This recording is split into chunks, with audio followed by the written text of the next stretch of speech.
Warning: this video contains adult language and is not suitable for children.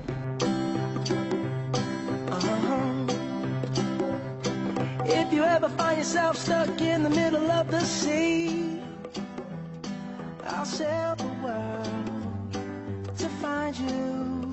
This isn't where my home, like this planet, this life, it isn't mine.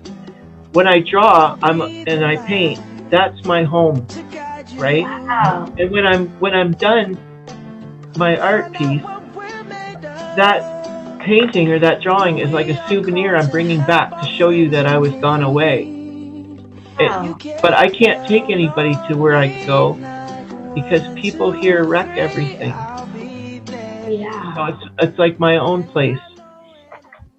So those people, I imagine, are people that are there. Amazing. All right, Pax, you gotta sit. You want to be on my podcast, my sexy podcast? You want to be on my sexy podcast? Yeah.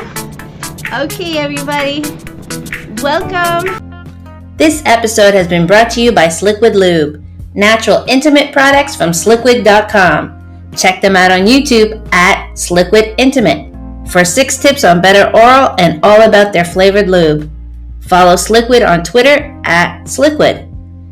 A big shout out to CEO Dean Elliott on Twitter at Sliquid CEO for giving me 2 different packages of his amazing Sliquid lube. I also love the Sliquid t-shirts and the fun Sliquid stickers. Thanks from everyone at Maxine X Productions. All right. Doug, thank you so much for coming to my podcast. I'm so excited to talk to you. First of all, I want to introduce you to people who don't know you. What do you see when you're in the dark and the demons come for you?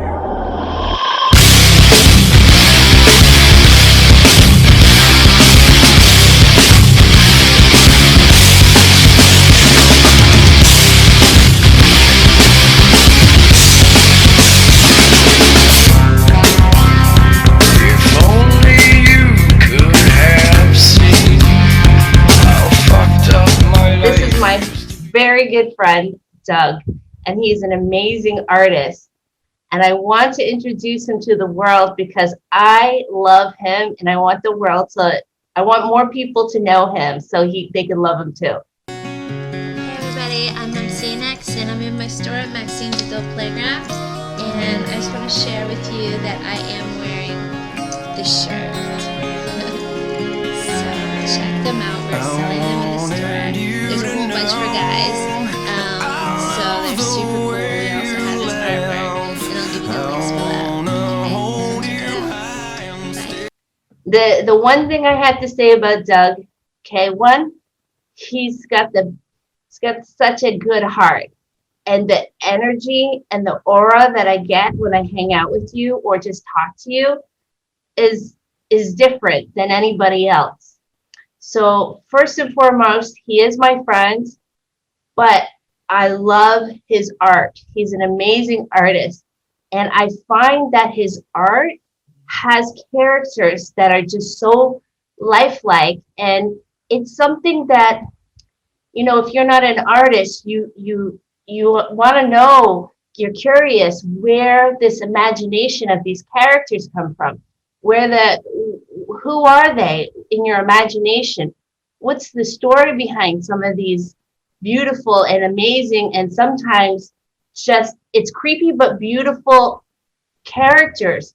Who are they?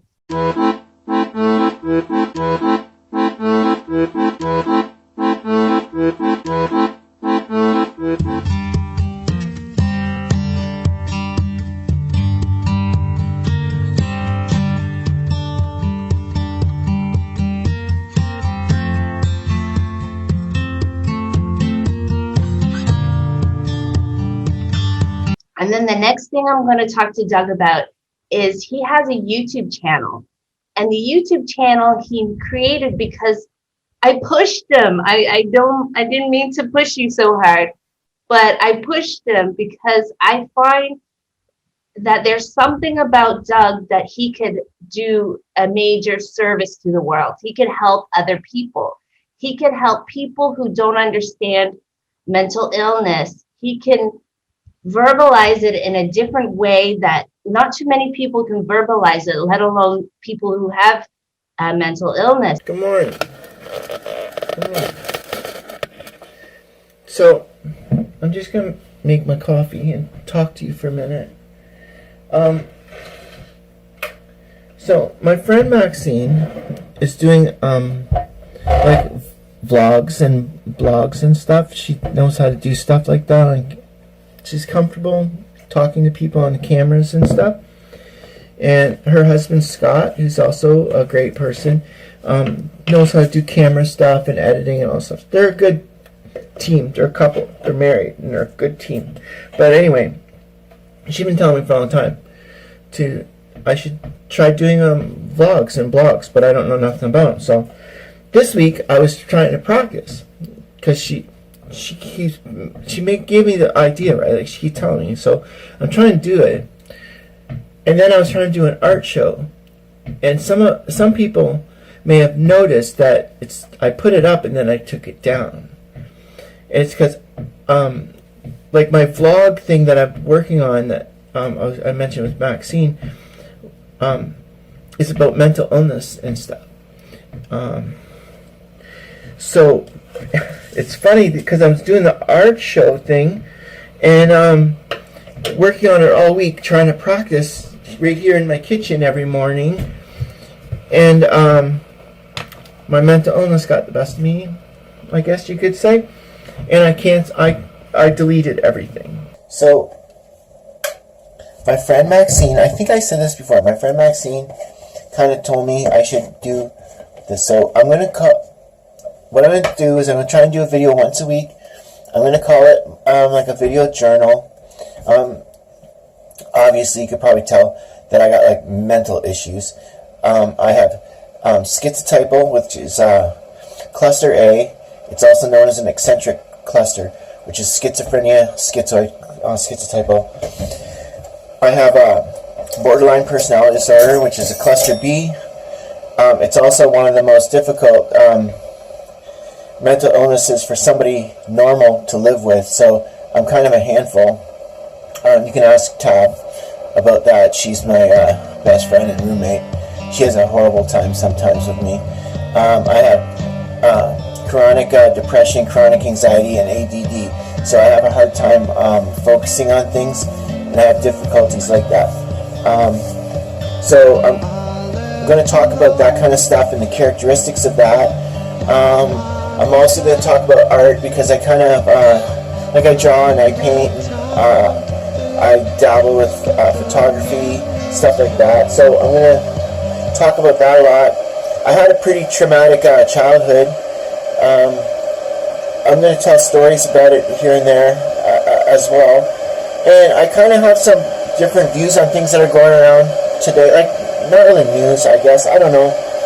But I'm going to talk about that a little bit too, but I'm not going to get too far into it because it's mostly just opinions anyway, right? Like, so who cares? But yeah, so that's what my channel's going to be about, and it's the first one. It's going to be definitely dedicated to Maxine because she's the one who's kind of like pushed me. But I'm going to leave a link at the bottom of my first video to her stuff because she's an incredible woman. She's done movies. She's an author of a great book. She's been an entrepreneur with her own shop. She's had 2 stores at once before. And one of her bravest things that I admire about her is when she had enough of the government in Canada, she just packed up and went to the beach in a tropical area and just left, like sold everything and left, which I think is very admirable. And her husband is a great man too. He's an artist. He's been a bodybuilder twice. He's been a bodybuilder, then he went off into other things and he went back to bodybuilding again. He's a filmmaker. He does web design. Like, the 2 of them are like a power couple. So I really admire them both very much. So I'll leave links below for their stuff because they're kind of like the motivation and the inspiration for me to try this, and I hope my stuff works. So anyway, that's going to be what my thing is going to be for 2021, is I'm going to try really hard to make art I'm going to get my t-shirt business back going with help from my friend Crystal and Tabitha and my friend Clarissa. She lives far away, but she does a lot of the modeling and stuff. And we're going to try and do the shirts back up, drawings, art, photography, and a video journal. That's what I'm going to try and do. So I hope that it all works out. Thank you, everybody, for watching. Thank you. Bye. And I think you can do amazing things for people. And if I could just get the world to know you, then more people could discover your channel, listen to your vlogs, watch you paint and do your art. And I love the music that you put with the art. It's amazing music. And I don't know where it comes from, but it's a really cool soundtrack. So Doug, thank you so much for coming to my podcast. How are you? I'm doing good. Okay, good. Wait, I'm going to turn up your volume just a little bit. Okay, Doug, say something. Hi. Okay, that's better. All right. Because my earphones aren't very loud, but I need them for the microphone. So now I can hear you on the speaker a lot better. So welcome to the podcast, to Diary of Maxine X podcast. And the reason why I call it this is because it's kind of like, it's going to be about, it's like a diary of my life, and it's going to be a diary of it's part of the title for my memoirs, which I'm writing about my life and work. And not only is it just about work, it's going to start in my early childhood where I had issues. And literally, when I was very young, I used to pray to God to like take me away from this earth. Like literally, I don't know why, but at 12 years old, I remember having, as early as 12 years old, having these thoughts. And I didn't want to be on earth. And I was just like, I don't like it here. Like, I didn't feel like I belonged. I don't like it here on this earth. Just take me home. Like, I was just like, to God, take me home. And then I had some issues too throughout my high school and my teenage life and my 20s, which I was watching your video today, and you were talking about suicide and how, like, you saw this meme, you didn't like this meme. And the meme was saying something along the lines like, you can't talk for everybody who's ever tried to or thought about suicide, right? Mm-hmm. And this was an amazing video that you said, because it's fascinating, because you're right. You're totally right. And like, what if it's like their choice that they want to opt out? But what if they're all different versions of what goes on in people's heads, that these memes can't just speak, or the TED Talk can't just speak for other people? Do you know what I mean? Mm-hmm. Like, I'm good now, but I have battled it throughout, since the earliest was when I was 12, and I battled it ever since. And I did attempt it once, and I did just want to just like go to sleep and wake up. I mean, not wake up. And then one day I did it. I took some pills, and then I woke up, and I was like, my first response was like, shit, it didn't work. And then I was like, okay, I gotta get up and go to work.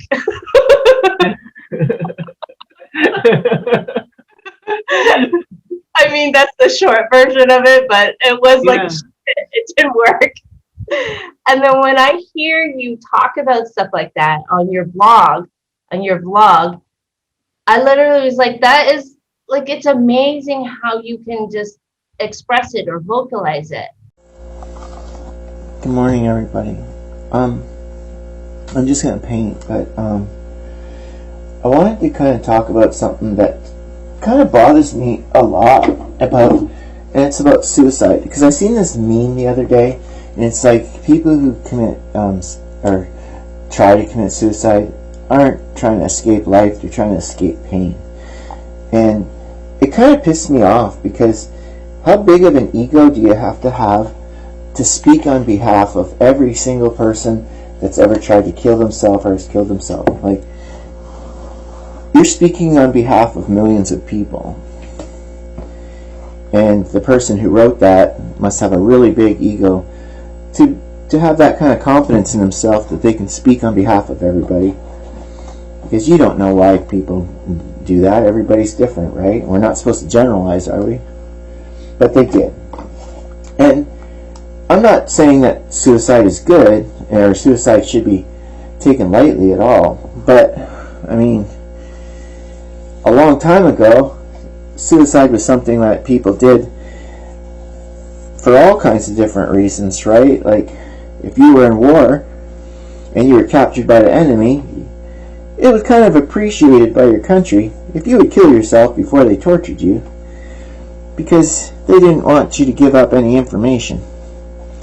Kamikaze pilots would, if they ran out of bullets or something, they would fly into your plane and kill themselves instead of going home, because it was honorable to take out the enemy with, you know, like I'm not a historian or anything, but there's a lot of reasons why people would kill themselves, and sometimes it's because they like to have the feeling of control, that they can go when they want to go, and when life's not enjoyable anymore, it's their choice whether they would like to tap out now or wait until they're old.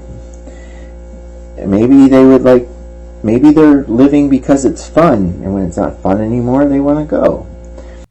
And I'm talking a lot right now. This is the introduction. I'll edit it. But I just want to say thank you for making your videos, and I love your art. So let's get started. Tell me, first of all, how have you been? I've been pretty good. I've been doing really well lately.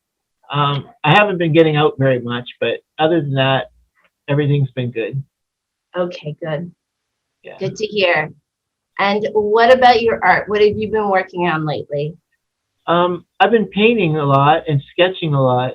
I'm trying not to paint as much because I've been storing it. I got a storage unit, and I've been putting the art in there. Because of COVID, I can't have an art show. Oh yeah. So I've been painting and then sticking it all in the storage unit, and I've got so much now. So I'm trying to stick have everything for the art show. Yeah, I'm ready for an art show anytime. That's great. Okay, now Doug, I'm gonna, at the beginning of this video, when I do it in post, I want to put a couple of your video clips from your YouTube, and as well as some of your art. So when I open up and introduce you, I'll have some art and some of the video clips that you have on your YouTube, if that's okay. Sure. Great. And I want to ask you about the one thing that I'm always fascinated about is, who are these characters that you are creating in your head? They're so lifelike. They look like they have a soul. Do you know what I mean? Who are they? I don't really know. I wrote a thing not long ago. I read it to my one of my workers the other day, and she liked it. I wrote, "This isn't where my home, like this planet, this life, it isn't mine. When I draw, and I paint, that's my home, right? Wow. And when I'm done my art piece, that painting or that drawing is like a souvenir I'm bringing back to show you that I was gone away. Wow. But I can't take anybody to where I go because people here wreck everything. Yeah. So it's like my own place. So those people, I imagine, are people that are there. Amazing. And I wanted to know if you could tell any kind of stories of some of these characters, of these people that are in this place. Like, I see, like, when you see his art and you see sometimes the eyes are the windows of the soul, and it's something about your art that has like almost a life, like they have a soul, they have a story. And I'm always curious, what is their story?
but you pay for that. And once you're gone, you can never come back. When you're out of the blue and into the black.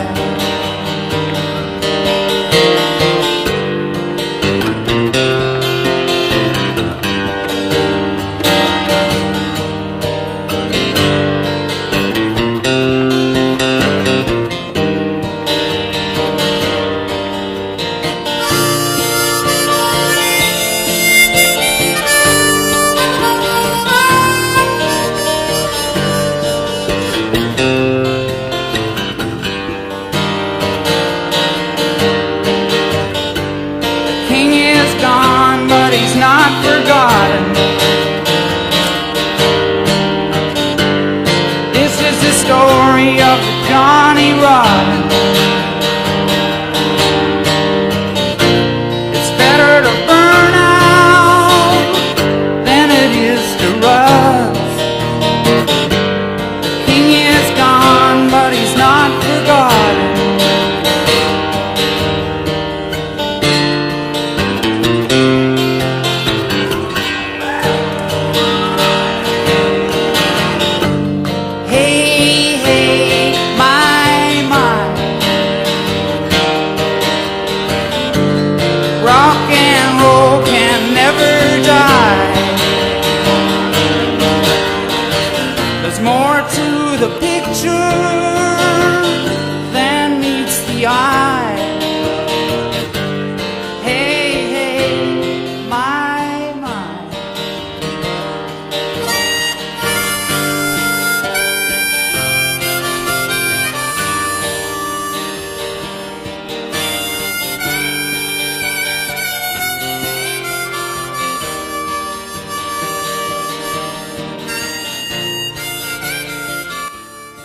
I don't know. In my head, I kind of think of like a town or a village, someplace, Okay. but not like one that's here. Something more like in the desert or in the forest, you know, like something that put together like a commune. Cool. Do And you those have are a conversation with them?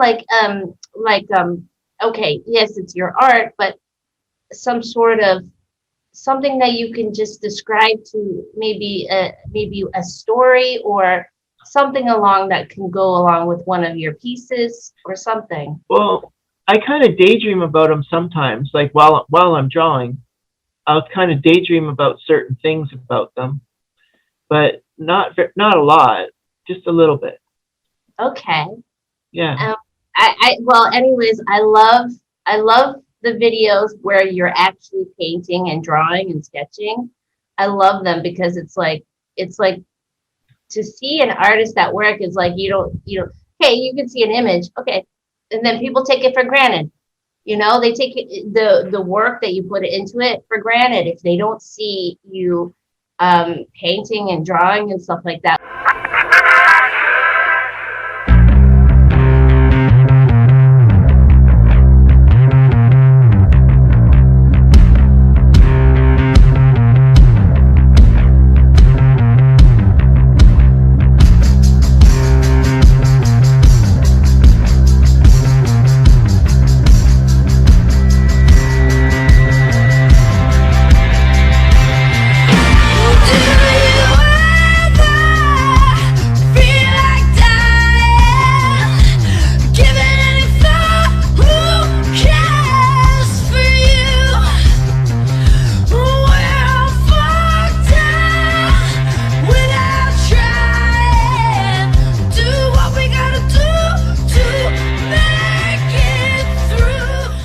You do it, and then of course the music is really cool. Where's that music come from?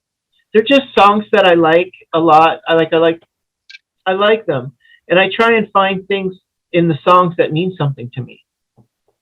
I love it. I have a very special friend. I've never met her. Her name is Snow.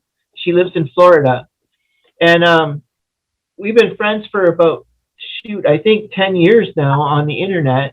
Oh, wow. And she bought me a GoPro.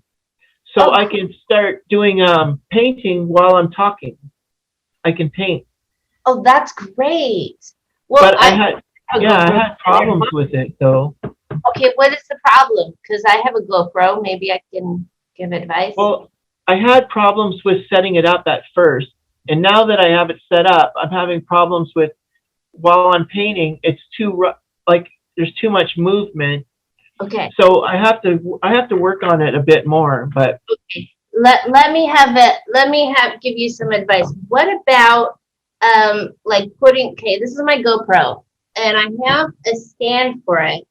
Do you have any kind of stand or anything that you can put your GoPro on? Because if you don't have it moving, that will help. Because the thing is with GoPro, okay, don't put it on 4K. If you have it at 180p or 180 or whatever, it has a little bit of stabilization. Now, I can show you a little bit later, but there's like settings that I started learning. Oh, I found a YouTube channel, and it tells you the settings to stabilize it a bit better. That will help. Second, I also have it where you can hook it up to your phone. There's an app, and you can, instead of looking on the camera, you can look on your phone and it'll open up to the screen, and you can literally see the camera version. If you have it like this, for example, you're not looking at the screen and you have it facing you.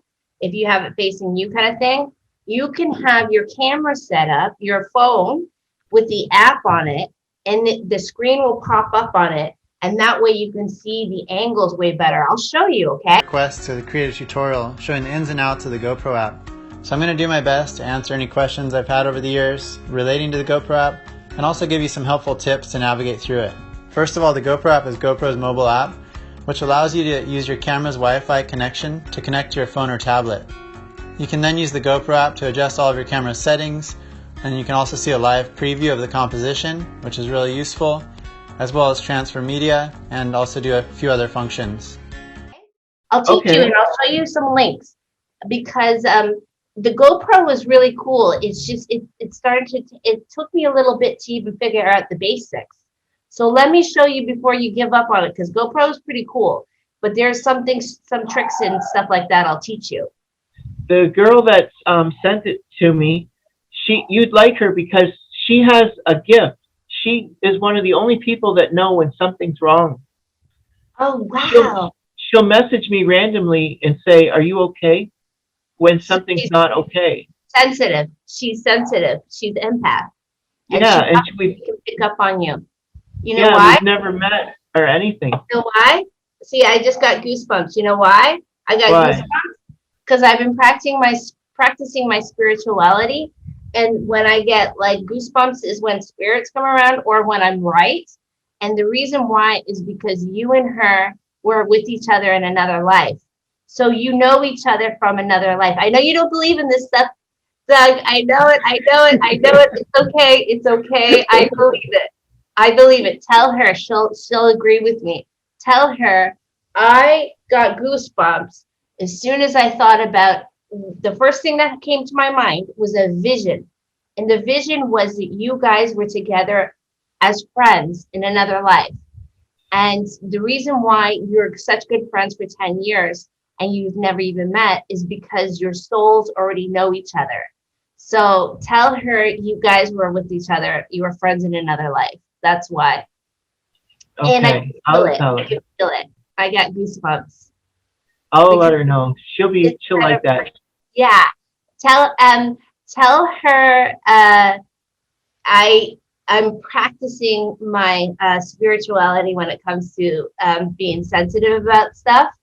And so right before this podcast, by the way, I have to tell you, I do this thing, not all the time, just for your podcast right now. So far, I didn't do it with anybody else. I was like debating, should I take a shower? Should I take a shower? I was like, do I need to? I'm like, I'm not going to. I'm like, no, I'm going to take a shower. So when I take a shower, I imagine like any negative energy falls off of me and then goes into the shower. And then I imagine a white light, which is a bright white light to be cleansing. I lit candles, which I don't do all this. I light candles a lot, but I don't do this all the time for my podcast. But I lit candles and incense, and I said, I'm calling on Archangel Michael and Archangel Gabriel and my spirit guides, because what I really want is to make a really good podcast so people could see Doug, who I love, in the way that I see him, and they could follow his channel, and they could learn about mental illness, they could see his amazing art, they could buy his amazing art. And I was like, this could be a very important episode for me, podcast for me. So this is what I exactly said in my head. So just so you know, this is important. And that kind of said, I don't need to make you feel like whatever, but what I'm trying to say is that I just want the best. You know, I want the best for you, and I want you to succeed. And I want you to know, which is very, very difficult sometimes, because I know some of the videos, like of the challenges you've gone through, that it's difficult. But I want you to know that somehow, somewhere, even though you feel like you're not from this earth, you are here on this earth for a reason. And the reason is because you are here to help somebody. At least many people, but at least one person you're going to help. And you may not know that person, but with the future of your videos, you will help people in a sense that you could change their life in one, understanding how confused they are in their head because you are able to verbalize it. Two, you're going to connect with people. You're an amazing artist, and just the way you even do your blogs is really good because it's so natural. Like it opposed to say somebody sitting in a studio, you're doing your art and you're just chatting and don't have to talk long. But the little bit of what you do is going to help many people. You just have to have more views. Morning, everybody. I wanted to kind of say some stuff about art today. A lot of people that have mental illness have very little money, but have very big imaginations and creative ideas and stuff. And sometimes not having money can hold you back from your creative ideas. But I have this philosophy on that. I think the more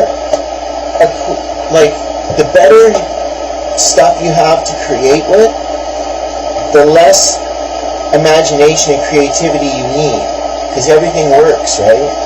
You don't really have to try so hard. Like everything is fine, like everything's working. You have a nice studio, all your brushes are top notch, you got the best paints that you could ask for. Everything is great. You don't really but if you have little money, it kind of forces you to be more creative. And I'm going to help you because I love you. Thank you. Thank you. So, Doug, can you tell? It's not the easiest thing, but can you tell anybody? Tell us a little bit about your story. Now, I know that I have video clips of you on your blog, so if you don't want to, I can always put a little clip of your story. But if you want to, it may help. Well, like my childhood, you mean? If you're comfortable. If you're not comfortable, that's fine. Well, I had a very traumatic childhood. There was a lot of bad things happen, and now I never thought, like, I was raised to think that you just keep that a secret. You don't talk about it. Nowadays, I'm getting so much help. Like I got a psychiatrist, a psychologist, a crisis worker, a community worker. I got a new family doctor that's connected to the Mental Health Association. I got everything, and everybody is helping me, and I'm on a medication. And they're all saying that it has to do with my childhood. Everything that's wrong with me all has to do with my childhood and my upbringing. So I'm just starting just now this week, starting to talk about some stuff that happened 40 years ago that I've never really talked about in detail before, like about my feelings toward it and what happened and how I felt when those things happened. So it's going to be really hard for me to talk about them because I don't even know some of those feelings now. Like they're just starting to come out, and I'm just learning about it. It makes sense. I mean, obviously, I don't want you to go too far and all that but at the same time, it's a story that I can even just show probably on one of your video blogs, so you don't have to go through it. But it's a story that is like, it's something that most people couldn't imagine. Do you know what I mean? The things that you went through. And the thing is that you survived. You survived it. If you ever find yourself stuck in the middle of the sea, I'll sail the world to find you. If you ever find yourself lost in the dark and you can't see, I'll be the light to guide you. Find out what we're made of when we are called to help our friends in need. You can count on me like 1, 2, 3, I'll be there. And I know when I need it, I can count on you like 4, 3, 2, you'll be there. 'Cause that's what friends are supposed to do, oh yeah. Ooh,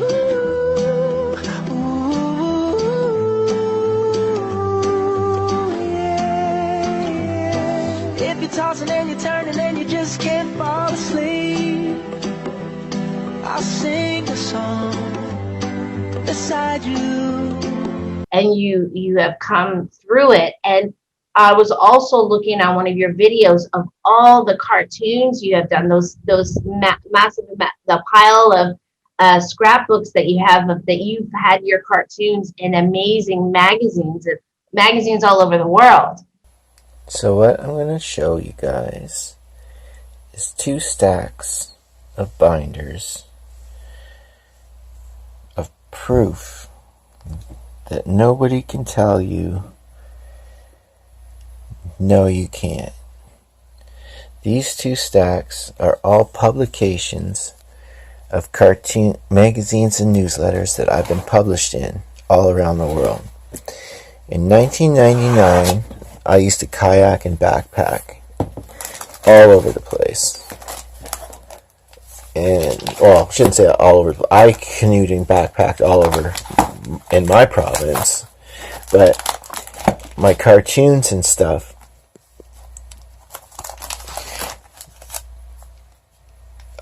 well, at first, let me explain. At first, I started cartooning. I didn't know what I was doing, and they sucked really bad. And I sent them to people, and they said, we don't want your stuff.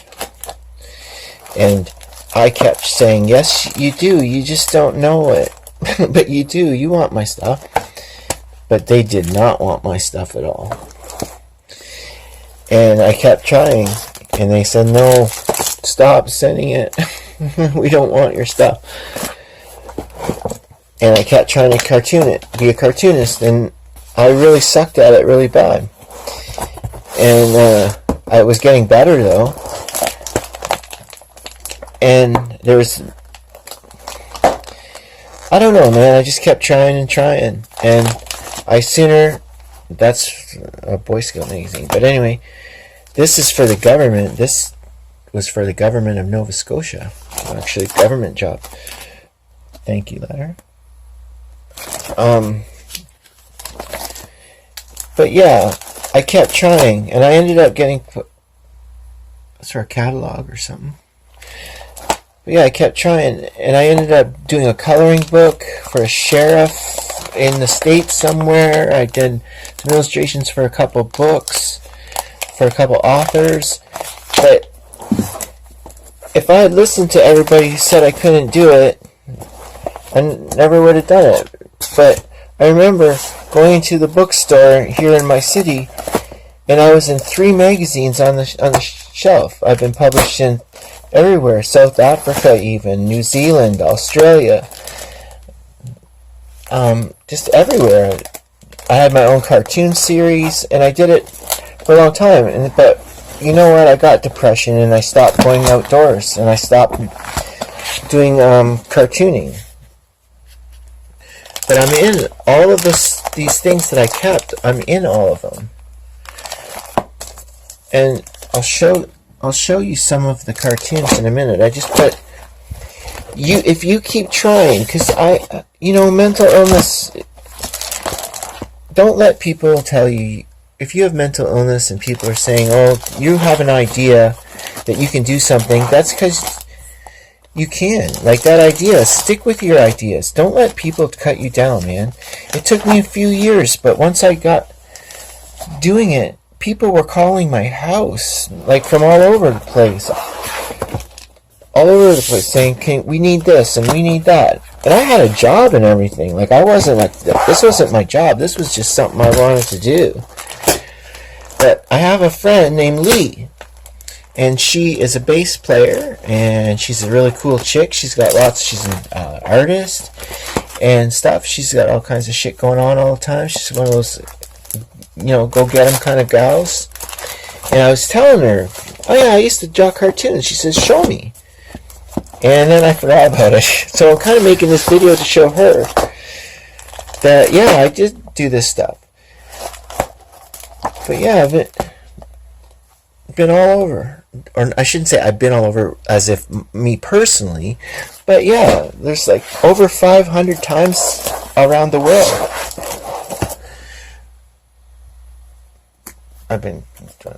But we'll find all of these magazines have my work in them.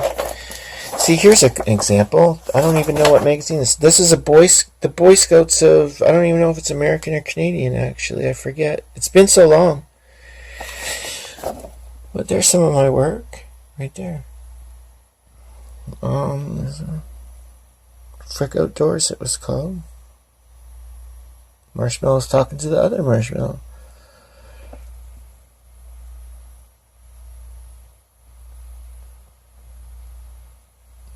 And you know what? I didn't have very good equipment.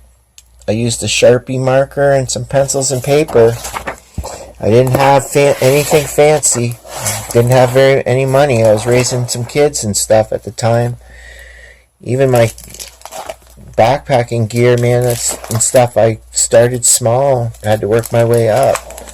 My trips weren't far. But you can do anything. You don't need the best of stuff. And you just gotta keep trying, man. And you can do anything you want. So anyway, Lee, this is for you. I'm just wanted to show you. But yeah, never give up. If you have an idea and someone says you can't do it, because I got lots of those things. People telling me I couldn't, but you can. And now look at. And I got a big Tupperware bin in my closet still, full of gifts I got from all over the world. I got stuff from Australia, canoe clubs for kids and stuff all over the world. Still packaged up gifts from people. I got cards from people and all kinds of stuff. Kids and families and stuff. It was a good time of my life, and I'm glad I did it. Don't give up. If you have an idea, follow it. I love you guys. Thanks. Bye. Yeah. Tell us about your cartoons and a little bit about that for people who don't know. I think it was in 1999. I think it was that I thought I want to be a cartoonist now, and I didn't know how to do it. So I started trying to make cartoons, and I didn't know what I was doing. And nobody wanted my cartoons. So I was sending them to magazines and stuff, and nobody liked them. So I kept doing it. And I started getting emails back, people saying, please don't send us any more of your stuff. So I just, I, I know. So I just ignored them, and I just sent them more. And then within a year, I was being published all over the place, and That's amazing. the people that were turning me down were asking me to do special jobs for them and Wow. designing greeting cards for their customers. And it took me about a Sorry, year. but entrepreneur there. Yeah, I knew they wanted me. They just didn't know it yet. I didn't know it yet. Well, I saw some of them. They're really great. So how many do you think approximately magazines and stuff like that, approximately that you've been in around the world? I've been published over 500 times now. That's amazing. That's so cool. Yeah. And okay, so now your art, who is buying your art? Because I know that you've told me some stories, some like rock stars and stuff like that are buying your art in album covers or something. I've done a couple of like CD covers and stuff. I don't know if they're like rock stars like you'd see at like Joe Louis Arena or anything, but yeah, I do CD covers and stuff like that for whoever needs it. Yeah. I just did a band, a punk band in the UK. I did their T-shirt designs for them. Cool. They're pretty cool. Yeah. Yeah. I love your FRikinzero t-shirts. And by the way, that's how I met Doug. I started modeling for his t-shirts, and it was so fun. It was so fun. We have some great pictures. I'll post some of the pictures on this video after I edit it. Yeah, I'm starting my shirts back up again too. They're so cool. I stopped for a while, started doing other stuff. I have too many ideas, and then I stop one and I'll do another thing for a while, and then I go back and do other. I'm all over the map, right? Wait, that's an entrepreneur brain, by the way. You have an entrepreneur brain. Like if I follow like YouTubers on entrepreneurship and stuff, they always say they have so many ideas. Like they say exactly what you just said. So you have an entrepreneur brain in the art department kind of thing. But your stuff is so cool though. Like it's just like if more people saw it, like, oh my God, I love your t-shirts. Your t-shirts were so awesome.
Like it's like his art on t-shirts. I got more designs now. I just haven't put them on shirts yet. Okay. So how did you get started with putting them on shirts and stuff? I just wanted to do it. I wanted to have a t-shirt business. So cool. So I just did it. Scott, Doug. Hold on, let's see if I can get him. Scott? I don't have my makeup on. Say hi to Doug. He was working out. I don't have my makeup on or anything. Hi. How you doing? Good. I need a new shirt. Oh. Is this one of yours? No. No. Oh. Well, you should. Can you do one like that? I'll make you one. Oh my God. That's so funny. Take care, Doug. All right. See you later. He likes his comfy shirts, and even if they have holes in them or if they've been so old, it's like, this one is so old. He goes, yes, but it's so comfy. Okay, so you're thinking of doing some more t-shirts. Awesome. So Yeah. first of all, you have what kind of things do you have online that, say, for example, somebody wanted to get something, or we're going to put your links, but tell people where, if they wanted to check out your art, check out your t-shirts and that kind of stuff, or even like the online places they can buy stuff. Where do you have it listed? I don't really have it listed right now. I post on my Facebook sometimes. So if somebody added me on their Facebook, or I don't have an art page either. I just use my normal Facebook for that. If someone sends me a friend request, I just add them. Okay, so why don't we just we'll make sure we put your link so you're able to, whatever links you want. But you have some stuff on Instagram, Facebook, and then of course when people see your YouTube. Yeah, I'm just starting. I did a Wix website, but I'm not done it yet. Okay, all right. So when you do, I'll edit it in and put the link. Okay. Yeah. So what else is up? What else is up during this crazy period of time in Windsor? Oh, I've been staying in the house so much. Yeah, your art. Yeah, I sit in the air conditioning and I order food that comes right to the door, and Nice. yeah, and I just paint and eat. Paint and eat. What kind of food do you eat? I've been eating a lot of fast food. Okay. Hamburger and fries. Yeah, yeah, definitely. Oh, that's what got me at 20 pounds overweight when I went down to Canada. Oh, yeah, I went to Canada and then I was eating way too much fast food. So I'm trying to get back into model shape. I seen your workout video and you were wearing a Freakwear t-shirt. I know. I was going to tell you I was wearing my Freakwear shirt. I wear that shirt a lot. I was looking for it. I was like, oh my God, it must be in the laundry. Because I was like, where the heck is my shirts? So, I want to start shooting photography again real soon. Yeah. That's my next goal. I goal. love your photography. That's awesome. Yeah, I haven't been doing it. What is that? When you do on your Facebook and you have like the music that goes with the art and it's kind of moving. How are you doing that edit? How are you doing some of your edits, like where you have the picture and the art and it's kind of moving and then goes with the music? It's like so amazing how you do that edit. There's this program, it's free and it's really old. It's so old. It's called Photo Story 3. It's on Microsoft.com. Okay, it's so cool how you do it though.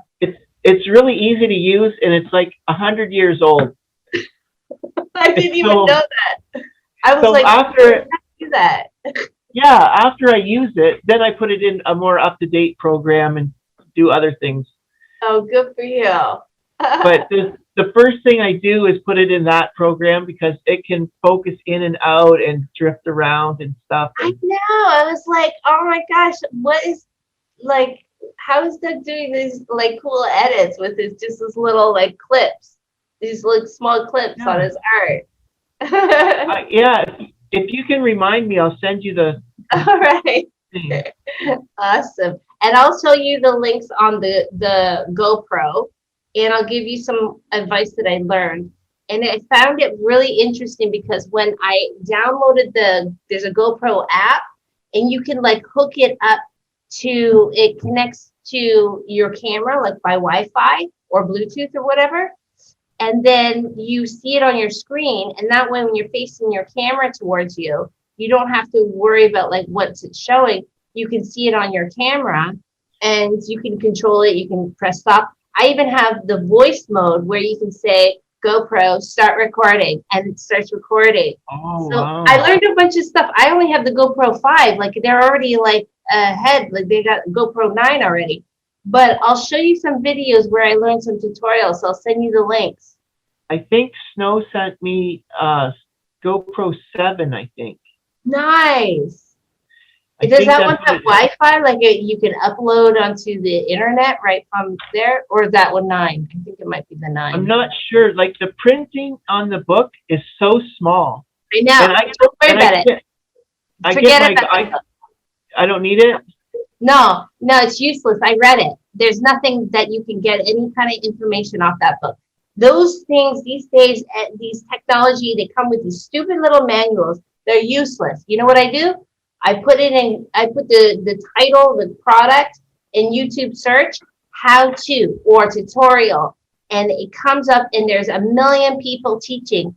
And I'll swear to God, I started watching that stuff and I was like, I was learning when I went to Canada, and I was learning and I was watching all these YouTube videos, and there's so much you would never know. They have nothing on those manuals. They're garbage. So I'll show you YouTube videos because literally there's nothing in that book. Forget it. I know Snow like sent me that camera, and I haven't gotten to use it yet to show her, and I feel bad. Like I want to show her. I want to show her I can use it. I had this GoPro for a while. Like we got this GoPro for a while. Like literally it was like at least a year or two before I decided to learn how to use it. And it was in Scott's closet. And I'm like, look, if you're not using it, I'm going to like use it. I don't know how to use it. And every time I kept doing something wrong with it. And so I decided to just YouTube tutorials. And there's a million people teaching like how to use a GoPro and amazing stuff like that you can get out of it. It's just that literally you wouldn't know it until you watch a YouTube video. I'll show you some great links and you'll be amazed. But there's certain things that you need to know is like you can change some settings. Like first get the app on your phone, which is the GoPro app. I'll show you what app it is. I just put search GoPro app kind of thing. It's called something, I forget. And then you can check out the videos, like you connect it to your camera. It's like through Bluetooth, and it's all through the setting. And you connect all that stuff, and you can change the settings. You can change it like a really professional camera to the settings. I just don't know all of those yet, but there's all those options. And then you can be able to see it on your phone. So that way you don't have to look to see if you got the right angle or not. You can see it like you just put it on the app on your phone and you look at that whenever you want. You can stop it. You can also use voice command. It's also waterproof. What else? Shockproof. If you stabilize it on some sort of tripod or wherever you want to stabilize it, it's better. Now, it doesn't have good stabilization. So if you're doing something where you're moving, you want to put it on 180p or whatever, not on the HD. That's my problem. Don't put it on the 4K. The 4K doesn't have the stabilization. The 180 will have more of a stabilization. So you have to make sure you don't put it any higher than 180. You can put it lower, but not any higher. So that's the issue. Now you don't need it on 4K.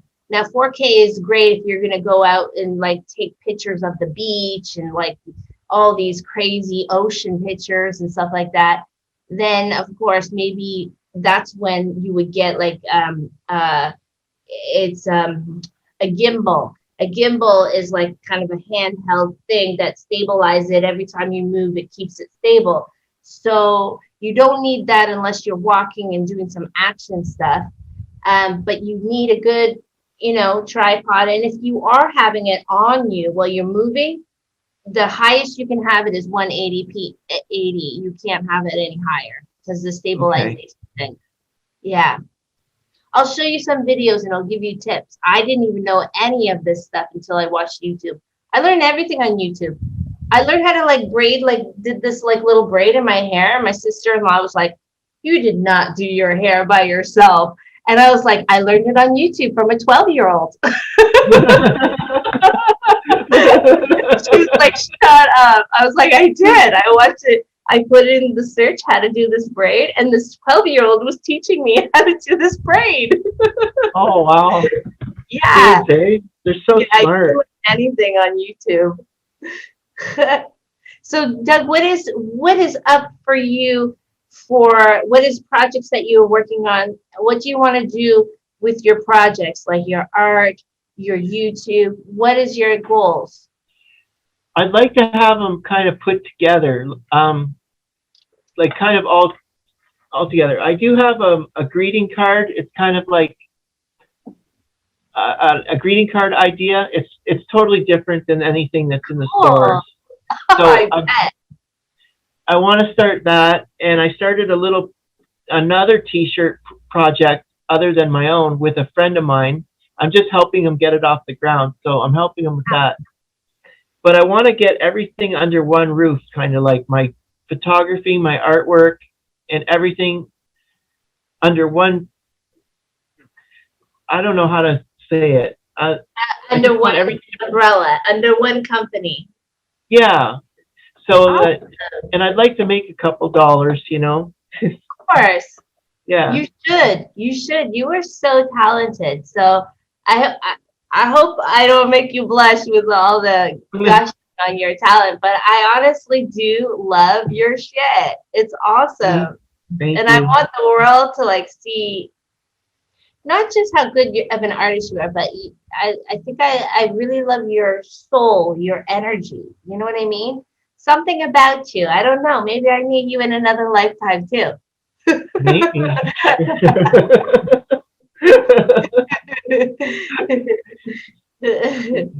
So, what makes you happy?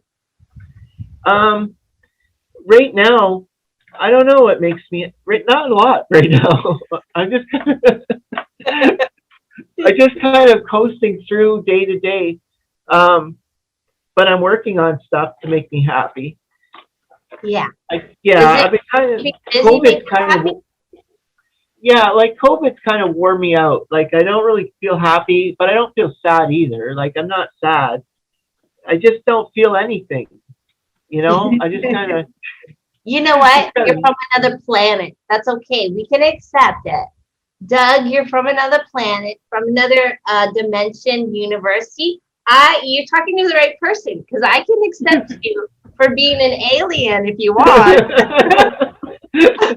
You're talking to the right person. I love that stuff. I love to imagine. So I hope I'm the X-Files fan that says I want to believe.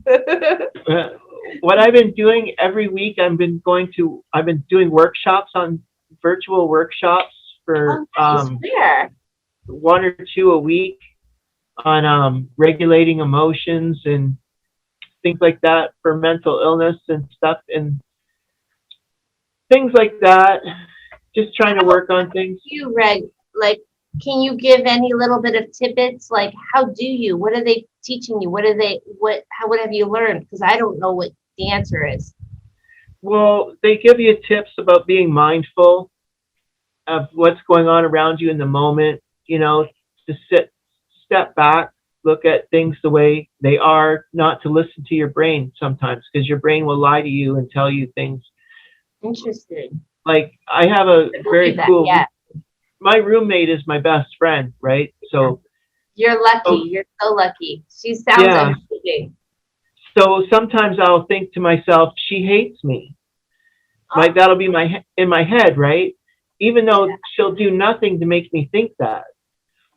So being in this workshop teaches me not to listen to those thoughts.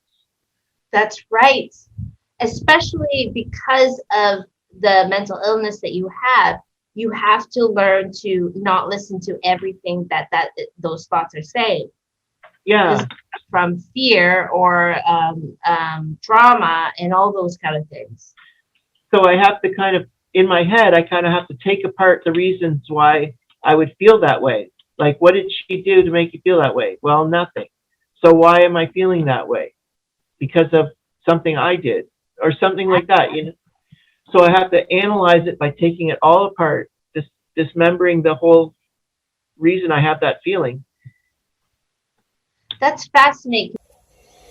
Good morning. I just woke up. I'm going to be really honest today about something, because I got up this morning and the last thing I wanted to do is this video thing. I'm grumpy. I'm feeling very mean. And that's why I'm doing the videos, because when I started doing these, I wanted to do it from an honest mental illness thing. I'm having mental illness today. It's bad.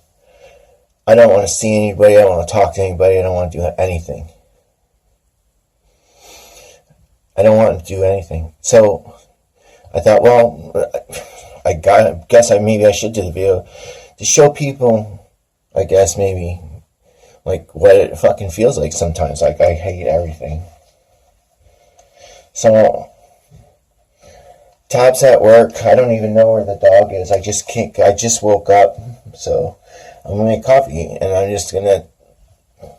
I don't even know why I'm making the video. I don't want to, but maybe it has something to do with that. I don't know. But yesterday was kind of a really bad day for me. I don't even know why. I don't know what the triggers are. Sometimes the triggers are easy to spot. Sometimes they're not. And then once a trigger comes, everything comes. Sorry, everybody. But your brain just makes up stuff. It tells you things that aren't true. It just says nobody likes you. You're fucking worthless. You have no fucking value to society at all. Society has no fucking value to you either. It's like there's no sense. Everything is a waste of time. And then when you're dead, it only takes a couple months, and nobody fucking remembers you anyway. It's just all those thoughts, right? They roll into your fucking head, and even though they might not be true, it doesn't matter. In that moment of anger and everything, they are true, and there's nothing nobody can say. You could have 1,000 messages under this video going, "Oh, dog, but oh, I love you," and "Oh, dog, it doesn't matter." You can say anything you want. It's not going to change. It's not going to change anything because the mentally ill mind is already set. Nobody's going to change it for you. It doesn't matter what anybody says. And you know another thing? Last night, I think I forgot to take my medication. So that also, I have to find it.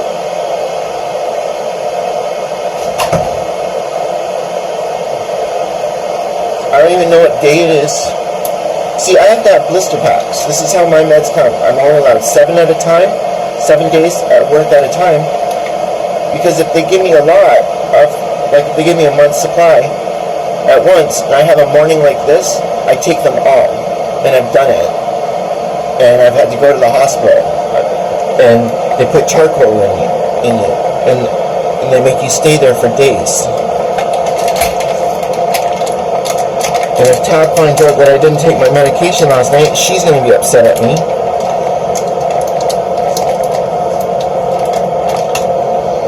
Oh. So I got a double dose today or something. Or something. I don't know. It's a shitty day, and I didn't want to do that, but I wanted people, I guess, to see this is how my day's going to start. And this is probably going to be all day. I'm going to avoid phone calls. I'm going to avoid people knocking at my door. I'm not going to answer it. I'm going to sit by myself all day. And this is how it's just going to be all day.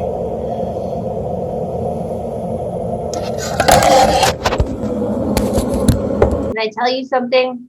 Okay, so when I was going through issues where I started dwelling on the past, my childhood, for 2 years. Like, it was, okay, so depression can go in and out. But I went through a period of time for 2 years where it was constant. And I never talked about it to anybody. But it was during the time where I was at the store. And it was just around when my dad died, and then just after, kind of thing, for the good 2 years. And I was going through things every single time I was going to work, there and back. And I was dwelling on the past, and I was dwelling on guilt, and I was doing all this stuff, right? And it got to this point, I have to tell you the story, because it's like, I was in the store, and it was one of those times that I woke up, and I literally was like, I was in the bathtub, and I didn't want to, I had to go to work. I didn't want to go to work.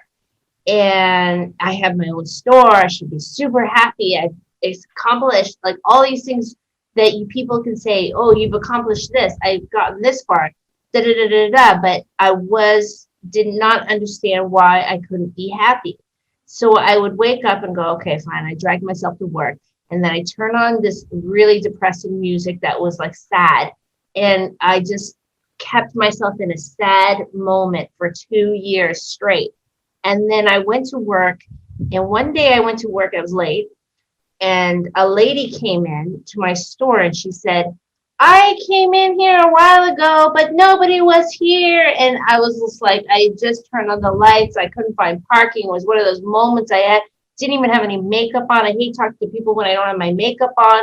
And I was just like, I was in the bathtub. It was one of those just horrible, like, I don't want to talk to anybody. And this woman came in like larger than life coming into my store. And then she was like, oh, you're Maxine. And she's like, everybody told me to come and see you, like larger than life personality. And I was like, oh, okay, hi, nice to meet you. Because I was really kind of like depressed and I was like in a bad, not a good state. And so she's like, I heard that you were in porn. And I was like, oh, I don't want to talk about it. I don't want to talk about it. I don't know you. I don't want to talk about it. And then she was like, oh, I love it. I think it's great. And she's like, look at this lingerie. Can you find me lingerie? I want to do this video. Do you know anybody who can take pictures of me? I'm like, no, I just moved here from Toronto. I don't know anybody yet. And I was just like this kind of emotion. And then as I was was like, can I sell you? Like I was thinking in my head, can I sell you something? Can I sell you a toy? You know? So I'm trying to bring her to the toy section. And then she stopped. She goes, I got to read you. And she goes, sit down. And then she put me on this like little stool. And I sat down and she went over my head like this. And she goes, I can't even read you because there's just so much going on. I was like, yeah, no shit. I knew there was so much going on for 2 years straight. And then she said, you're a procrastinator. And I was like, started writing my book. And I was like, and I have been procrastinating for 2 years writing my book. And I was like, yeah, tell me something I don't know, psychic, right? And then so I was just laughing and I just got up and I was still trying to sell her a toy. Look at this pink toy. This is my very favorite toy. And then she goes, your mother is here. And I said, who? What? I was adopted. My mother is still alive. And I was like, what are you talking about? My mother is still alive. And I was adopted when I was an infant. So although I was adopted, I didn't think about my past in the sense like, oh, I want to go find my mother. No, I didn't. Not like you hear in some movies. I just grew up. My family is my family. My mother is my mother, whatever. And then she goes, no, your birth mother. And I was like, holy shit. Like, who is this lady? I had never met her before. And she started talking to me. And she says, your mother told me to come back. I started walking to your store and she was making me come to your store. And then it was closed because you weren't there. And then when I was walking away, she told me I have to come back. She's the one who made me come back here. And I was like freaked out. I was like, what? And she says, all of a sudden she said, my daughter's been through a lot. She survived a lot. And I just want to tell her I'm really proud of her. And I was like, fuck off. And she goes, her father was like a nightmare. And I was like, okay, first of all, I was like, oh, okay, I wouldn't describe it that way, but I can see from somebody from the outside might say that. So I was like, okay, I'll buy that. And then she said stuff like, when she died and you were adopted, because I was found in a bombed village, like in Cambodia, the bombs were falling. And there was only 2 survivors. Like after the bomb started falling, child care workers would go in and try to find survivors. And first the Australian child care worker found me, brought me to the Canadian orphanage called the Canada House. And so she found me, and there was only 2 others. Me and another baby were the only survivors. So we were brought to this orphanage. And she said that your mother was with you the entire time, like her soul, until you got out of the country, until you were safely out of the country. Now, it was war everywhere, so bombs are falling. So when they had the only way out, the Khmer Rouge, Marxists, the Marxists were coming. And so they were already known for being brutal and killing a lot of people, and especially in the villages. And so what happened is everybody was told, all the Westerners were told to get out of the country as fast as possible because the country is going to be taken over. It was going to fall. The 30-year Vietnam War appears finally to be drawing to a close. It seems clear that all military efforts, like these of the past years, by both the United States and the South Vietnamese, have failed to stop the advance on Saigon of the North Vietnamese communists. All Westerners have been told to leave. That the United States had secretly intensified the war to include neighboring Cambodia. That meant thousands more children at risk, but no one was there to help. She felt she ought to go. In spite of official denials, there are now confirmed reports that the United States secretly ordered B-52 bombing raids on Cambodia. 15,000 U.S. troops are attacking communist border zones.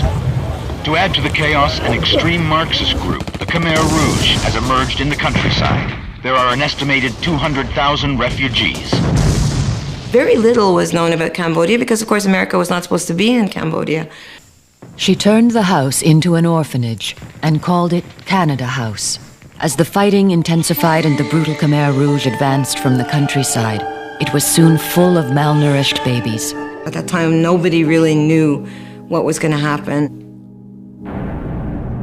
What happened was the death of a nation. The educated classes were forced from the capital to die in the killing fields. The tiny orphans in Naomi Bronstein's care were to escape the genocide of an estimated 1 million people, 1/4 of the population. There was only one way out, back to Vietnam. An American Air Force plane flew them under fire to Saigon. There the situation was just as bad. Almost as soon as they arrived, they were ordered once again to evacuate. She did bring the 65 Cambodian babies to their new lives with adoptive parents in Canada. They'd been saved from genocide and from a plane crash. And I was supposed to be on that plane. So I survived a bomb in Cambodia with another baby who survived. And I survived malnutrition. So in 1974, there was a mass famine in Cambodia. So I survived malnutrition, a plane crash, escaped the plane crash, escaped the Khmer Rouge, which was like going to took over the entire country for 4 years. And then I got to Cambodia. And she said in this, like, I didn't really think about it growing up, honestly. I just grew up with my family. It wasn't until I started writing my memoirs about my work in my life that I said, okay, I'm going to include the chapter of my adoption. So I decided doing research, and I started doing research on Cambodia. And I didn't do it. I didn't even look up Cambodia until this psychic came into my store and started telling me about my mother. I never even thought about it. Everybody else said, do you want to go back to Cambodia? I'm like, what do I want to go back to Cambodia for? It's like a foreign country to me. I'm Canadian. So my point is like, there are things we don't know in this world. And this woman who was a stranger should not know any of this, should not know any of the stuff that came out of her mouth. And then, and there was more too. There was like literally, in my store, you know how I had the big booby mannequins? Mm-hmm. So the funny thing is, this big booby mannequin, when this lady walked in, it was dressed all in white with some angel wings. You've seen it, the rabbit. I had the rabbit ears, and it was around Easter time. And she goes, when did you change that mannequin? And I said, yesterday. Why? She goes, that's the influence of your mother. Do you know what the mannequin was the day before that? You can guess. It was all fetish. It was the exact opposite. That's how extreme it was. The mannequin was dressed. I dressed it in full-on dominatrix look with leather. I had the mannequin with a whip and it had this little thing, and it was like totally a dominatrix teen. And then the next day I changed it to pure white, exact opposite. And I had rabbit ears, angel rings, and like these little baskets for spring. And she goes, your mother influenced you to change it. How fucked up is that? I was like, that is so weird. Of course she made me change it from the dominatrix theme. And it was so opposite. And it was like crazy. And then she says, you see that color toy that you keep pointing me to? It was fuchsia. It was a pink. It's my favorite. It was my favorite color. Still my favorite color. And she goes, that's your mother's influence. You buy a lot of things like that, don't you? And I said, yes. And I showed her my phone. Everything was fuchsia. Everything was pink. And then she says, she looked around the room. She said, see all those pictures of you? And, you know, there are the porn pictures and me dressed in like almost nothing. And she goes, none of that is you. And I said, and at that moment, I almost started bawling my eyes up, because I said, it was one of my times that I felt like very, very lost. And I literally said, then who am I? I don't know who I am. I've been looking for who I am my entire life. And she said, I see you talking on a stage to young people, and you're going to be an inspirational speaker. And I was like, what the fuck? I don't even like young people. Just kidding. At the time, teenagers were driving me nuts. I was like, oh my God. But I was like, really? What? And then she said, before she left, she said to me, you're going to have to do something with the energy that you have inside you. Because I see you having health issues, like a heart issue. And I have very bad asthma. So heart and lungs go together. She says, you need to learn how to meditate. You need to get therapy. You need to go work out. And it wasn't until she came into my store that I went to go get therapy. I saw a medium, a psychic medium, and I started working out. Like, seriously. And, but I knew that she was right, because my heart, my breathing was very, very stiff, very, like it was hard to breathe. Like something was always on my chest. Do you know that feeling? And I said, okay, you know, I'm going to do that. And then I opened up my laptop and I started typing and I started working on my book. And I wrote right after she left, I wrote that experience in my book. It's going to be a part of my book. And what I'm trying to tell you is there are things that are more bigger than we know. And you have something too. And you may not feel like connected to this earth. And that's fine, because if you were, you wouldn't be you. You would be a boring office person. You know, you're not. You're an artist. And you can't create the art that you create without being unique or different or thinking different or feeling different, you know. And maybe throughout entire history, every artist has felt something along the lines that you felt, but maybe that's why you're able to create such amazing art.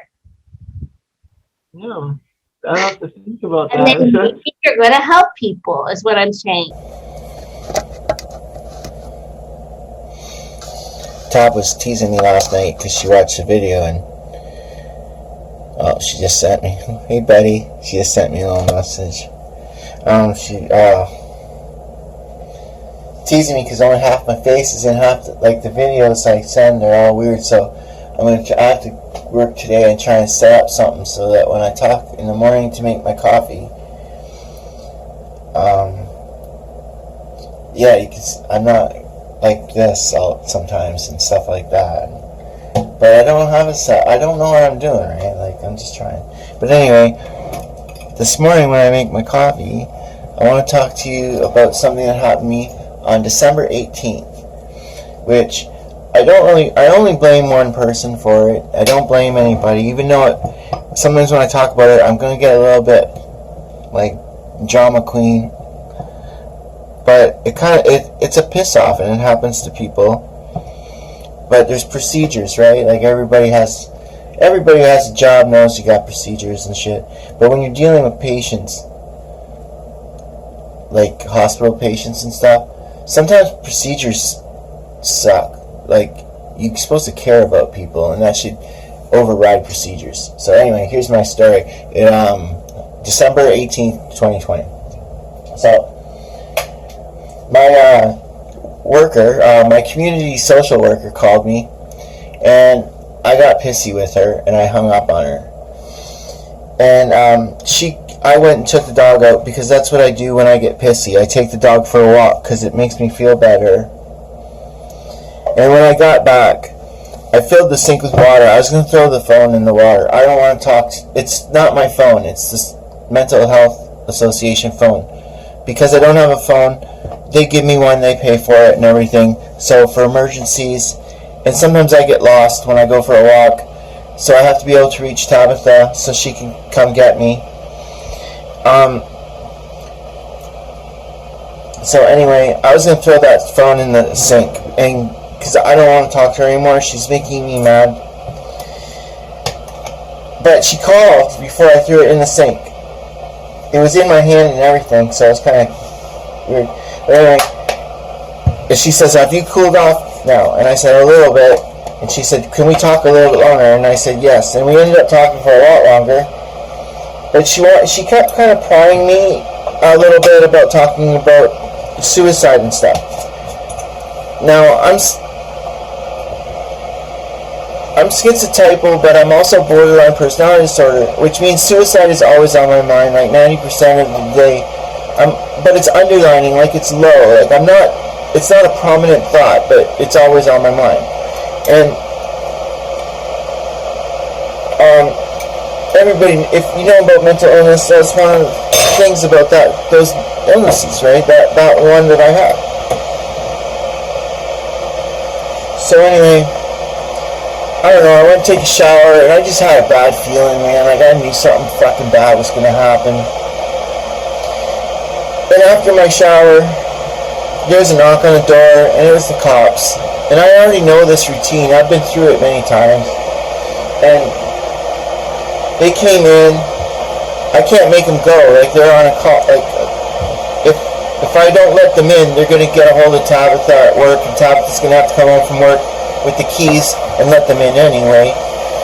But so they stayed here for a while and talked to me, and I was fine. Even the cops said I was fine. Like, there's nothing wrong with me. I was just having a little bit of a shit fit with my worker. So the ambulance came. I can't get into the hospital any other way. It has to be by hospital or handcuffs in the back of the car. So anyway,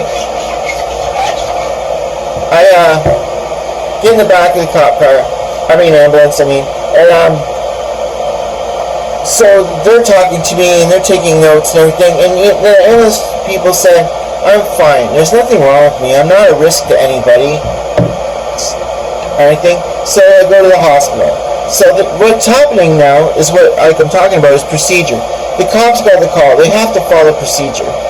If it was up to them, I would have stayed home, and they would have left in 15 minutes, right? But they can't. They have to do protocol. So the ambulance comes. They can't just, like, they test me, ask me all the questions, and even they said, you're fine. But they can't let me go because they got to follow protocol. They brought me to the emergency hospital, and they talked to a head nurse, and I could hear them. I wasn't in the room, but I was outside of the hallway, and I have to have an armed guard because I'm considered a runner. If there's a way to escape, I will find it and I will be gone. And I've done it before, so they know this. And I could hear them talking about me, and they were saying really nice things about me, like I'm really well mannered, I'm quiet, I'm a good guy, and I'm at no risk to myself or anybody else, and I shouldn't be here. But they have to follow protocol as well. So I end up in the little white room, and I know where I'm headed, because I just know where I'm headed, man. And then they stick me in there, and like I'm still under armed guard because of my past. And the cops, they switch shifts. So now I'm with the third cop who's just meeting me for the first time. And even him, he's saying, you seem like a breath of fresh air. He said, you're not like, seem to be at risk to yourself or anybody else. And I'm like, dude, I'm not. Like, I'm fine. And, but I'm wasting a lot of my day, and I have to take care of, the dog and everything. And this is hours later. I'm still here in the weight room, right? And then, nurses are coming in, this and that. And then this little piece of shit doctor specialist comes in with his little fucking clipboard and says, put on the pajamas and give us your clothes. And now I know what's happening. I'm going to the third floor, right? Like, I know, 72 hours mandatory at the least. I know what's happening. And I didn't do fucking nothing wrong, like nothing. But it's all protocol. And then you get in this like groove that you get sucked into this groove where you can't get out. Everybody's just so busy following protocol and doing what they're told and following the rules that all of a sudden they don't care if you've done anything, if you've harmed anybody or are at risk of harming yourself or anything. You're stuck in the groove, man, and you ain't getting out for nothing. It doesn't matter nothing matters now. You're in the machine, you ain't getting out. And so I ended up, I got angry. I attacked. I admit it. I attacked a lot of people. I got dragged in, and I got into a lot of trouble. But they threatened to take away my stuff, my phones, my clothes. They threatened to lock me up. I didn't do anything. It's not my fault. Even the cop defended me. He said, this guy's done nothing wrong. He's been here 7.5 hours. Like, fuck. Like, I don't blame him for losing it. Like, even the cop stuck up for me. But, so I started thinking, like, they finally did let me go at 9:30 at night. But I started thinking, you know what? Every single person that talked to me that day in every profession, from police to ambulance to head nurse, every single one that talked to me said I was doing okay. You know who sent me there and signed that paper and locked me up? A shrink that never even lifted the phone to see if I was okay or talk to me. He didn't call the police and say, oh, did you see Doug? Is he okay? He didn't phone the ambulance drivers and say, did you talk to Doug? Is he okay? He didn't phone the hospital, the emergency, his colleagues. He didn't phone anybody.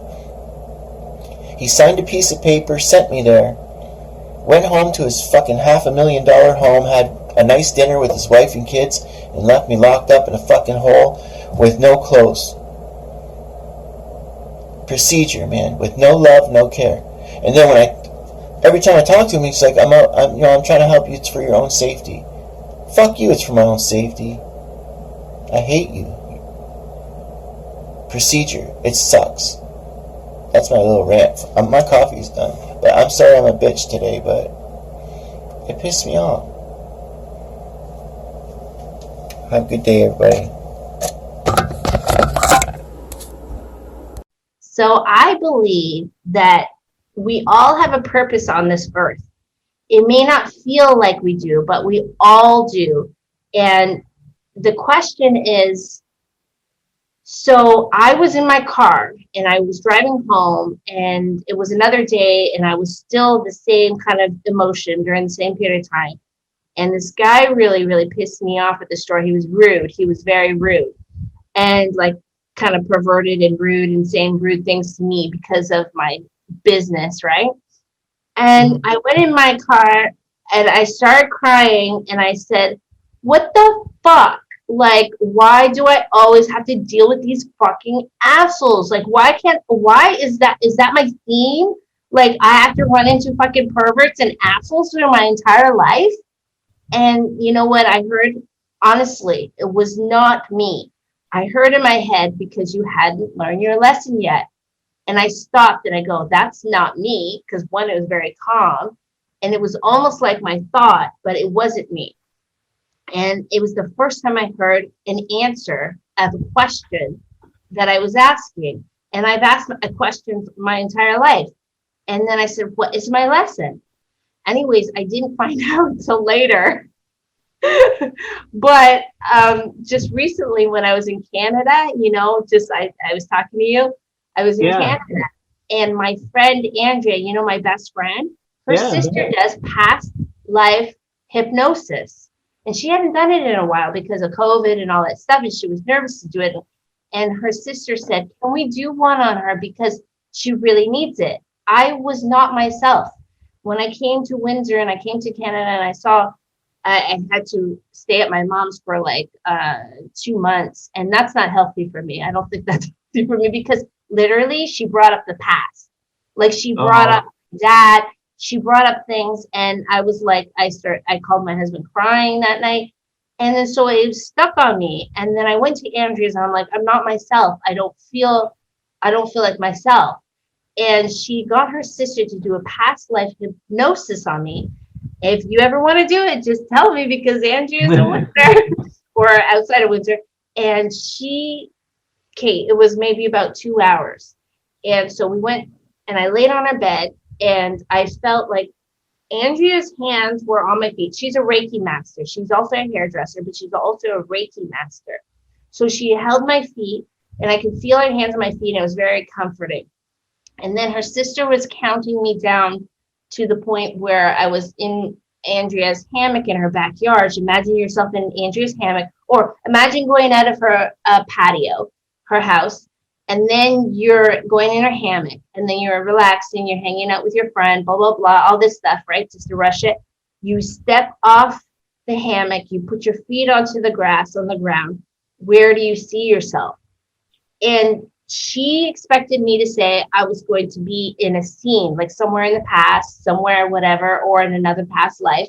Where was it? I was flying. I was flying through the clouds, like it was bright light.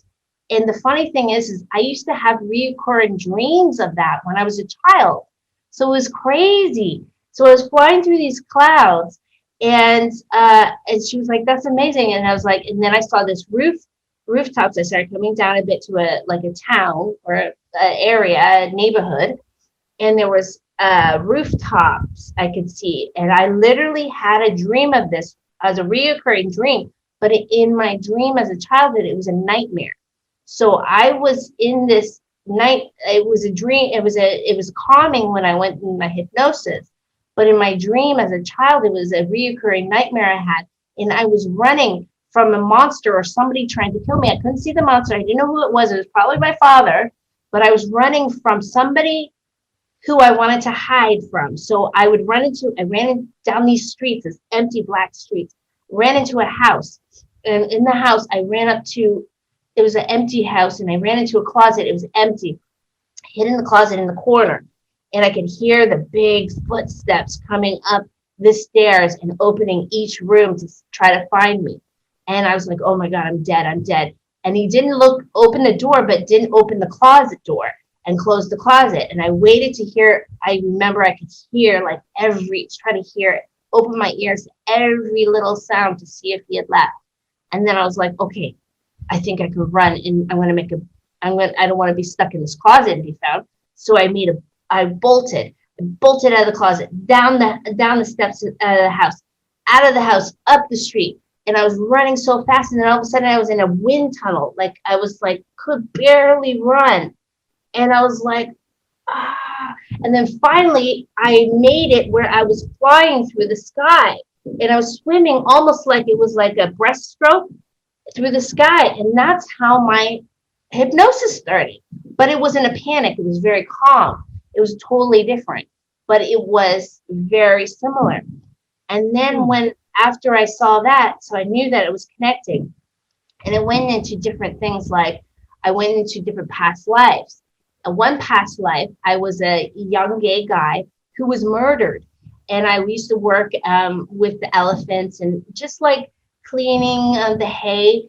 And somebody who hated me for the passion, ended up killing me. He worked at the same circus that I did, and boom. and it hit me over the head. And I remember in a second, like an instant, I stood over my body, just like we were talking about. I stood over my body like this, and I saw the dead body on the ground. I saw the man who did it, and I had no emotion attached to it, and that was it.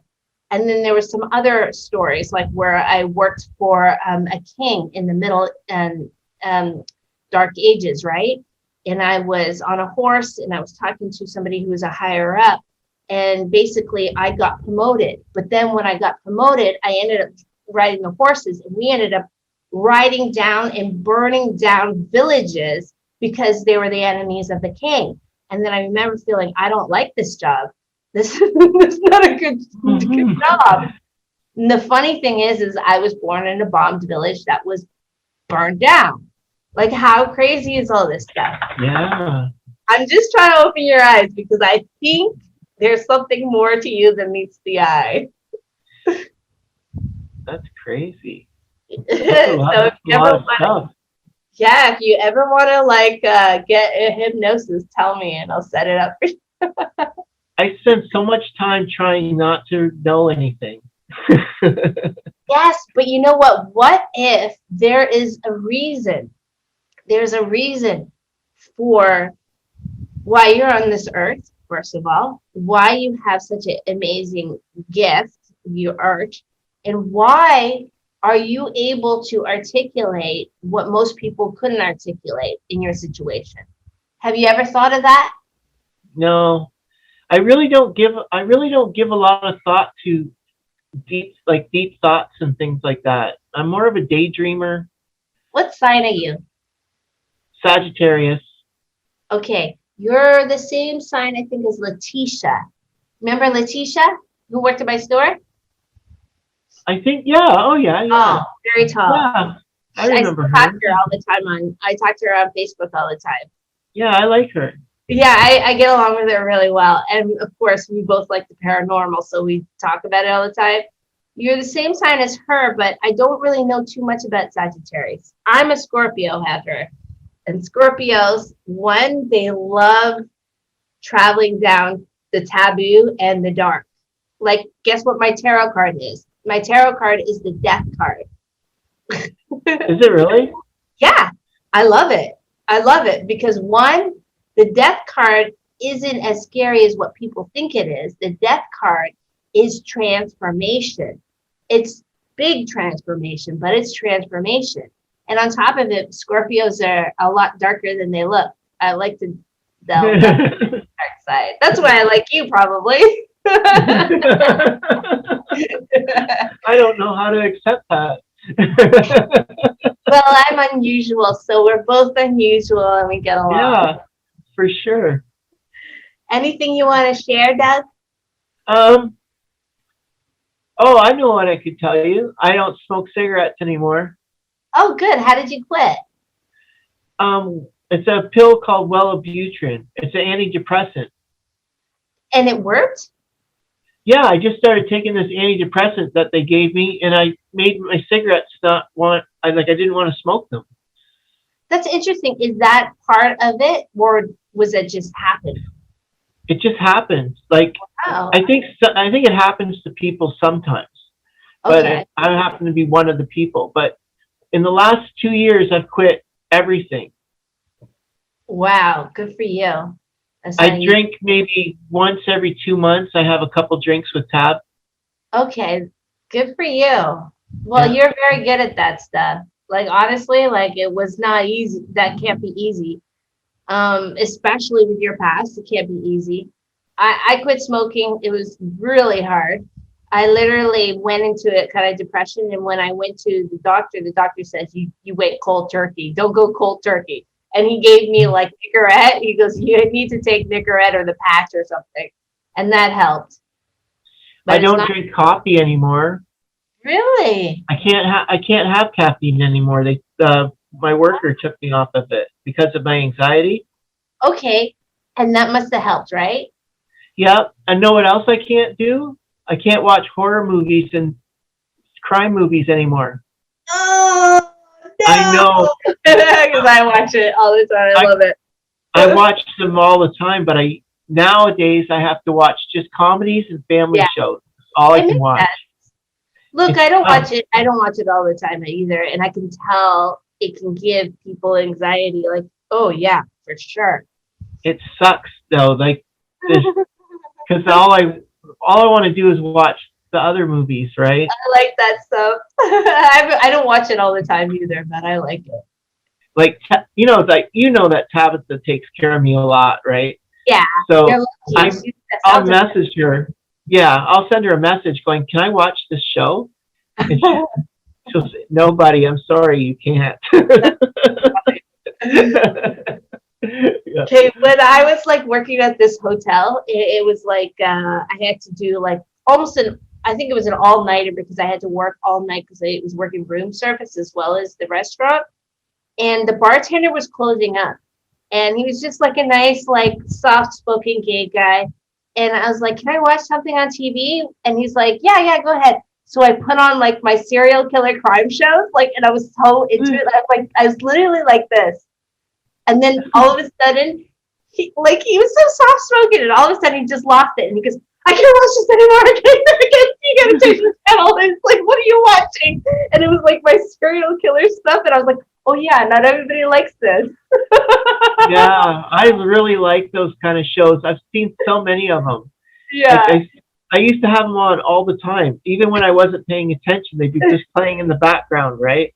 Right. Me too. Yeah. No, nothing. I can't watch any of them anymore. I even fell asleep to them, and sometimes you dream about it, right? Because you're sleeping, you're falling asleep to serial killer stuff, and you would have dreams. So it's crazy. Yeah, it's probably not a good idea. They've changed my whole life, though. They've taken things away and said, "You gotta stop doing this, stop doing that." But I'm doing the best I've done in years. Yeah. Yeah. You seem really good. So whatever it is, it's helping. Yeah. Yeah. Yeah, it's working. Great. Well, my husband, like, if I watch too much of those serial killer stuff, he's like, "You're sick." Like, walk by and I'm like, "You're sick, puppy," because I get like this. Do you still watch Ghost Adventures? I'm addicted to Ghost Adventures. I haven't watched as much as I should because I try to YouTube it because I don't have it on TV here, so I have to YouTube it. And I'm actually, like, I talked to one of the guys from Ghost Adventures, Billy, on my Instagram, right? So I talk to him sometimes, which is so funny, and it's just like, "Oh, I just watched this episode. It's so good." And he's like, "It's on right now. They put it off of travel television, and it's on Discovery Disney Plus." So I don't have that. So I just YouTube it, and I just try to watch it whenever I can and catch up. But it's like on the 26th season or something. It's like insane. It's like on a high season or something. It's like 2016. It was like 24 seasons, 24, 26. I don't know, something like that. But I'm like, oh my God, it's been around for so long. I totally watch it. I love it. You know, I met Zach, right, at the AVNs. Yeah, I know. Because I was drunk. Hold on a second. I just tell my sister. Hold on a second. Sarah, I'm just on a podcast with my friends. That's my sister. Say hi to my sister. Hi. I'm just on a podcast with my friends. Can I call you back? Yeah, call me back. Okay, bye. Don't mind my ghetto kitchen. That's not my kitchen. The kitchen looks fine. Okay, bye. Dude, it's like a crack kitchen. Okay, Call me back. Okay, I'll call you back. I'm okay. Okay. See you. You're in a crack kitchen. Okay, bye. She's so funny. She's like, "Don't mind my kitchen. I'm in a crack kitchen." I'm like, "What?" So funny. Anyways, well, we should wrap it up. Okay. But I want to tell you thank you, and maybe we can do it again sometime if you'd like. Sure. Yeah. And you tell me when you feel like it, and we can do that, and we can share links and stuff like that, and we can promote each other, and therefore we'll cross promote or something. Okay. I don't know. Sounds It's fun good. talking to you anyways. Okay, sounds good. We'll do that. Okay, Doug, I love you.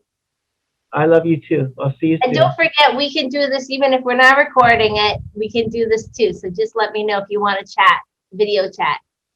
All right, I'll do that. Okay. Okay. Okay, bye-bye. Bye. Thank you for coming to the show. Okay. Okay, I'm going Thank you. to stay there. I'm going to just stop recording, okay? Okay, thank you. Okay, bye.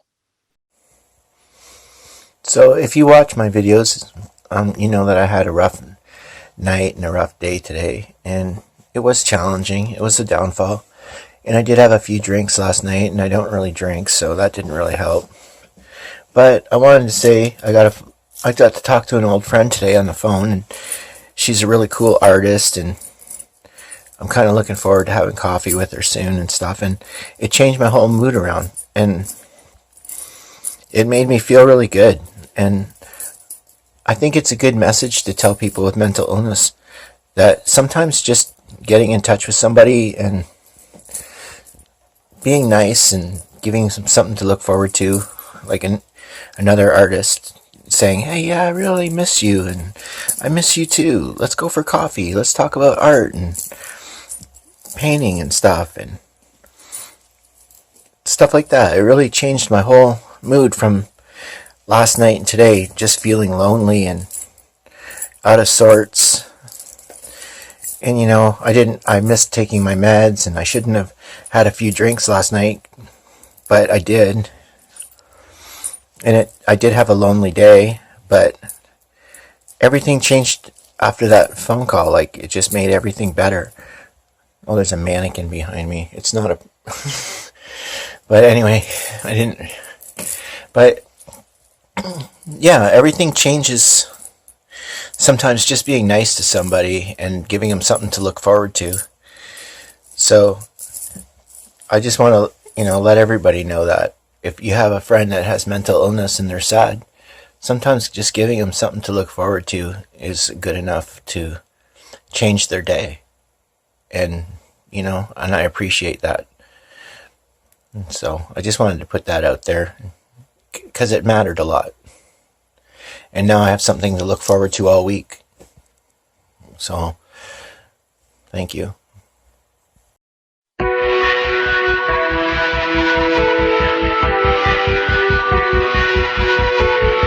I hate you for the sacrifices you made for me. I hate you for every time you ever bled for me. I hate you for the way you smile when you look at me. I hate you for never taking control of me. I hate you for always